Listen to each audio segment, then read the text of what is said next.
नमस्कार मित्रांनो, गेल्या भागात आपण ऐकले आहे कुरुवंशाच्या उत्पत्तीबद्दल आणि भीष्माच्या जन्माबद्दल. आज आपण ऐकणार आहोत भीष्माच्या जीवनातील एक महत्त्वाच्या प्रसंगाबद्दल, म्हणजेच त्याची भीष्म प्रतिज्ञा.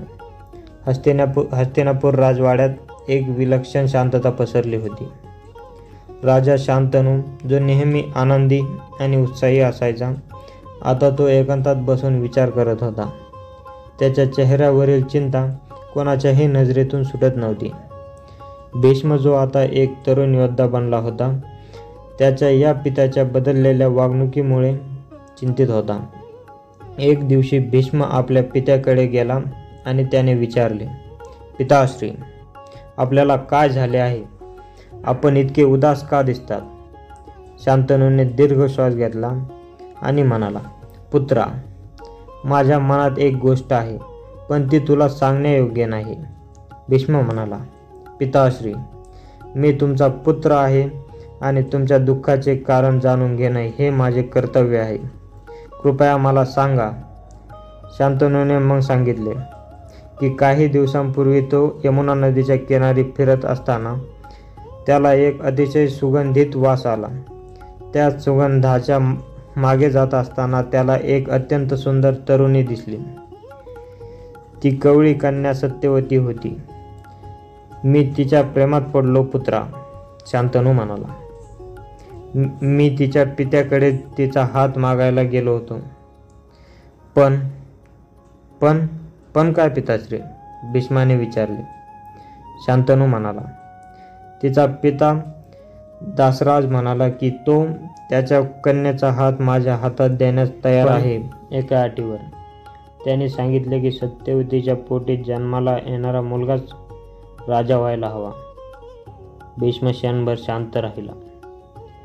त्याला वाटले की त्याच्या पित्याचे दुःख त्याच्यामुळेच होते. तो युवराज होता आणि भविष्याचा राजा पण. मग त्याच्या हक्काचं काय? भीष्माने विचार केला आणि एक निर्णय घेतला. तो म्हणाला, "पिताश्री, आपण चिंता करू नका. मी या समस्येचे निराकरण करतो." भीष्म त्वरित घोड्यावर स्वार झाला आणि दासराजच्या घराकडे निघाला. तो थेट दासराजकडे गेला आणि म्हणाला, "मी राजा शांतनूचा पुत्र राजा भीष्म आहे. मी तुमच्या कन्येचा हात माझ्या पित्यासाठी मागायला आलो आहे." दासराज म्हणाला, "राजकुमार, मी तुमच्या पित्याला सांगितले आहे की माझी एक अट आहे. माझ्या कन्येच्या पोटी जन्माला येणारा मुलगाच होणारा राजा हवा. पण तुम्ही तर युवराज आहात, मग तुमच्या हक्काचं काय?" भीष्म क्षणभर शांत पडला. मग त्याने एक निर्णय घेतला जो इतिहासात अमर झाला. तो म्हणाला, "मी आजपासून राजापदाचा त्याग करतो. मी कधीही राजा होणार नाही." दासराज आश्चर्यचकित झाला. तो म्हणाला, "राजकुमार, हे फार मोठे त्याग आहे. पण तुमच्या मुलाचे काय? ते तर राजपदाचे दावेदार असतील." भीष्माने त्याच क्षणी आणखी एक मोठा निर्णय घेतला. तो म्हणाला, "आजपासून जन्मभर ब्रह्मचारी राहण्याची प्रतिज्ञा घेतो. मला कधीही संतता होणार नाही."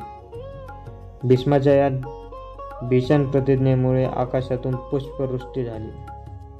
देवांनी त्याला इच्छा मृत्यूचे वरदान दिले, म्हणजे तो स्वतः ठरवेल तेव्हाच त्याचा मृत्यू होईल. दासराज भीष्माच्या या त्यागाने भारावून गेला. त्याने लगेच आपली कन्या सत्यवती शांतनूला दिली. भीष्म सत्यवतीला घेऊन हस्तिनापुरात परतला. शांतनू आपल्या पुत्राच्या त्यागाने भारावून गेला होता. त्याने आनंदाच्या भरात भीष्माला पितामह पदावर नेमले. शांतनू आणि सत्यवतीचा विवाह मोठ्या थाटामाटात पार पडला. परंतु या घटनेने भीष्माच्या आयुष्याला एक नवीनच वळण दिले.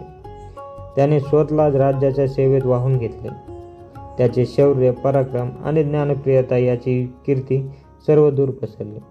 मित्रांनो, भीष्माच्या या त्यागामुळे पुढे अनेक घटना घडल्या, ज्यांनी महाभारताच्या कथेला एक वेगळेच वळण दिले.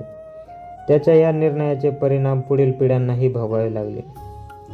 पुढील भागात आपण जाणून घेणार आहोत शांतनू आणि सत्यवतीच्या मुलांबद्दल आणि त्यांच्या वंशजांबद्दल. त्यांच्या कथेतून कसे एक महायुद्ध घडले हे आपण जाणून घेणार आहोत. तोपर्यंत नमस्कार. पुन्हा भेटूया पुढील भागात.